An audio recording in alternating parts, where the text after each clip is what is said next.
허리에 신경주사 많이들 맞으시죠? 그런데 후유증이 남는 것은 아닐지 걱정도 되고, 게다가 자꾸 재발해서 신경주사를 계속 맞게 되는데 언제까지고 반복해도 괜찮은 건지, 계속 맞다가 무슨 문제라도 생기는 것은 아닐지 신경이 많이 쓰이실 것 같습니다. 그렇다고 막상 주치의 선생님께 걱정되는 마음을 털어놓자 라고 해도 그래도 내 몸을 맡기는 사람인데 괜히 기분 상할 수 있는 말을 해서 손해보는 건 아닐까?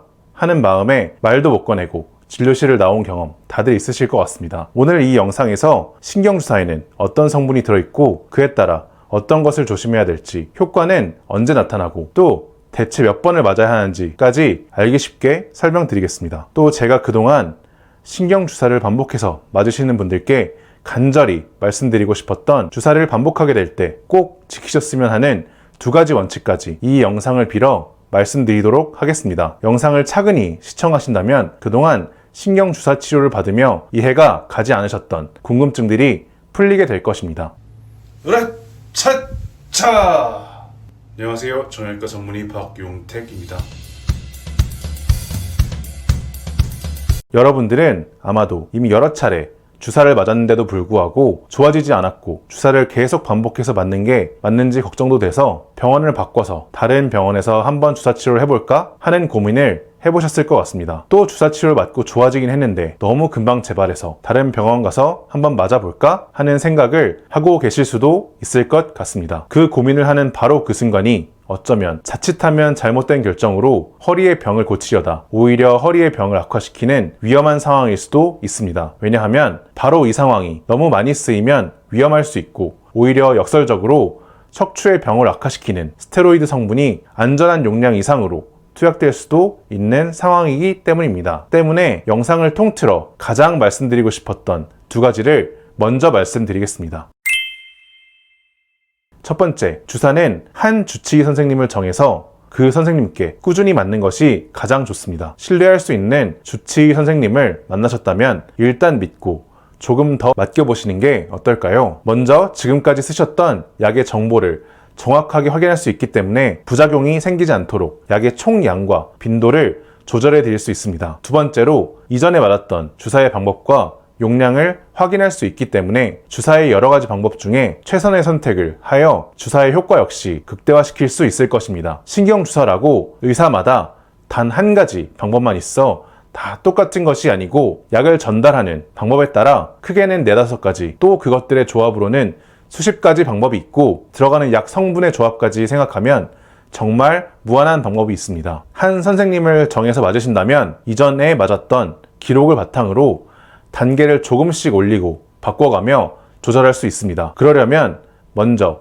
주사 치료 잘 하시는 선생님을 찾으시는 게 먼저겠죠? 주사 치료 잘 하는 의사, 병원을 선택하는 방법에 대해서는 제가 이전에 써두었던 글, 링크를 고정 댓글에 남겨두겠습니다. 2번째, 부득이하게 병원을 바꿔서 진료를 받을 때는 다니시던 병원에서 상세한 소견서를 발급해 가세요. 항상 문제가 되는 경우는 보통 좋다는 병원, 여기저기를 돌아다니시면서 주사를 맞는 경우입니다. 간혹 환자분들이 자기가 주사를 맞았던 기록이 병원끼리 공유가 되는 것으로 알고 계신 분들이 있는데 그것은 아닙니다. 개인정보이기 때문에 다른 병원에서 어떤 주사를 어떻게 맞았는지에 대한 정보는 환자분이 알려주시지 않는 이상 알 수 있는 방법은 없습니다. 여러 병원에서 제각기 좋다는 주사를 맞다가 결과적으로 몸에 약성분이 너무 많이 투약되어서 심한 부작용을 겪게 되고 척추의 병 역시 악화되는 경우를 꽤 보게 됩니다. 그러면 병원을 옮겨서 치료를 받고 싶은 마음이 들 때는 어떻게 해야 할까요? 다른 병원 진료 및 주사 치료를 고려하고 계신다면 기존 선생님께 상황을 잘 말씀드리고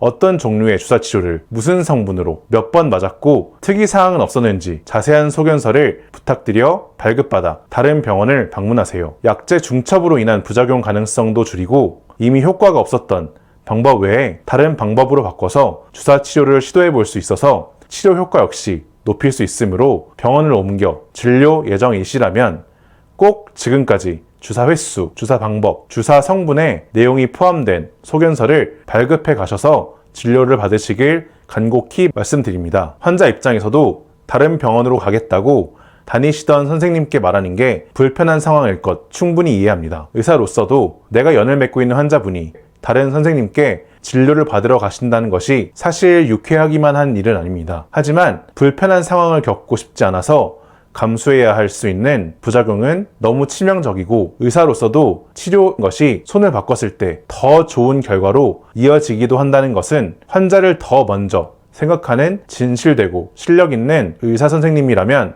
잘 알고 계실 것이기 때문에 흔쾌히 작성해 주실 것입니다. 왜 이렇게까지 주의를 기울여야 할지에 대해 앞으로 다룰 세 주제에 대해서도 차근히 들어보신다면 충분히 이해가 되실 것입니다.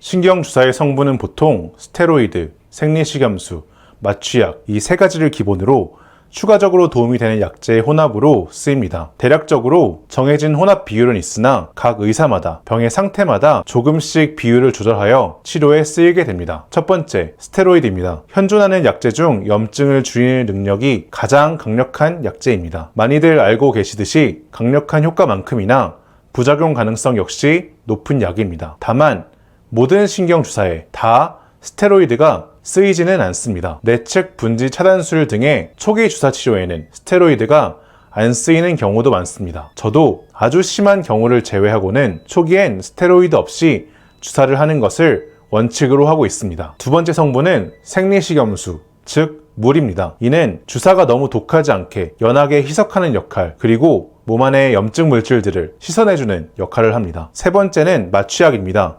마취 효과로 즉각적인 통증을 경감시키고 통증을 느끼는 시스템을 안정시켜줍니다. 병으로 통증을 자주 겪게 되면 몸이 예민해져서 사소한 병으로도 큰 통증이 느껴지게 되는데 그 악순환을 끊어주는 역할을 합니다. 네 번째는 소위 비급여 약물들로 핵심 성분들이 더 안전하게 신경에 도달하고 더 흡수가 잘 되게 하며 그 자체로 신경을 보호하거나 영양을 공급하는 물질들입니다.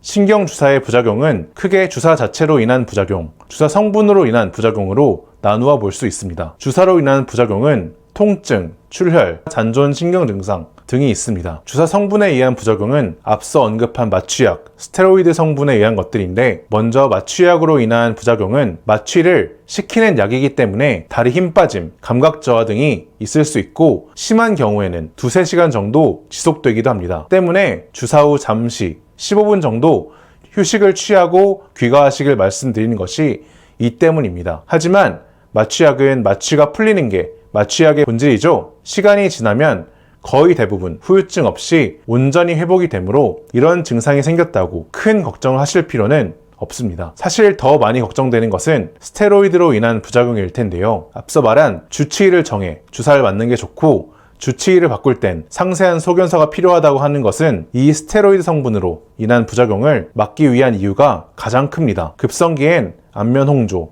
부종, 불면증, 발진, 발열, 부정출혈, 일시적인 혈당 상승 등이 있을 수 있는데 이것들은 후유증을 남기지 않고 1-2주 내로 회복이 되기 때문에 큰 걱정을 하실 필요는 없습니다.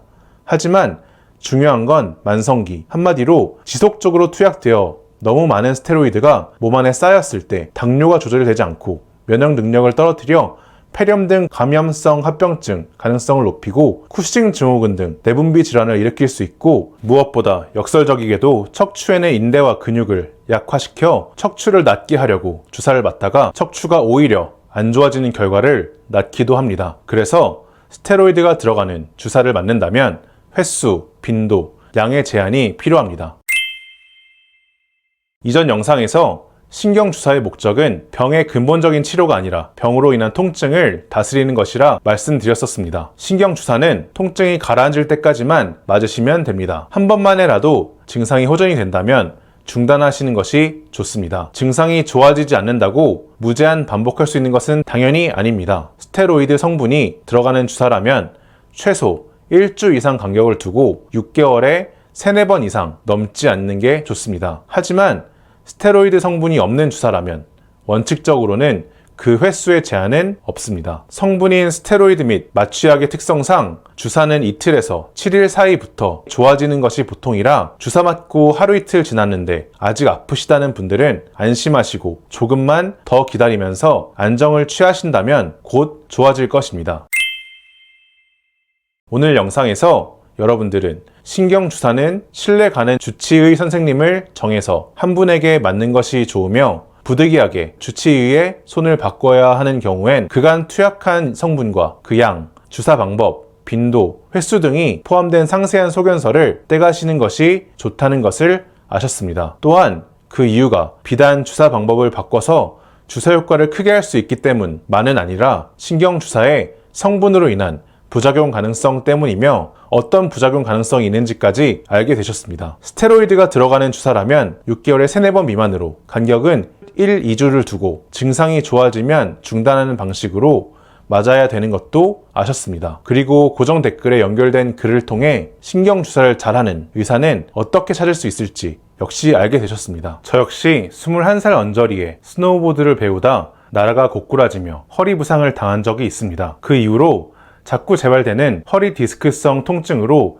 자주 병원을 찾던 환자였습니다. 그때마다 제 주치의 선생님은 퉁명스러운 말투로 그냥 그럴 수 있어요. 물리치료 잘 받고 약 잘 드세요. 라는 말만 반복하시는 모습을 보고 답답하고 실망스러운 마음이 들 수밖에 없었습니다. 제가 그 분야를 전공하고 나서야 그때 그 주치의 선생님의 마음을 조금은 이해가 되기도 했지만 제게 오는 환자분들 그리고 나아가 제가 전공하고 있는 분야의 환자분들은 그런 답답함, 서운함을 느끼지 않았으면 좋겠다는 마음이 들었습니다. 그래서 안 그래도 아파서 예민하고 힘든 상황에 답답한 마음이 남아 덜어졌으면 하는 바람으로 이 영상을 제작하고 있습니다. 무엇보다 지금 척추의 병으로 고생하시는 분들이 근본적인 치료가 되어서 부디 재발 없이 무통하시길 빌겠습니다. 여러분들이 흔히 오해하고 계시거나 놓치고 있는 척추 및 정형외과적 건강 정보에 대해 영상을 제작하고 있습니다.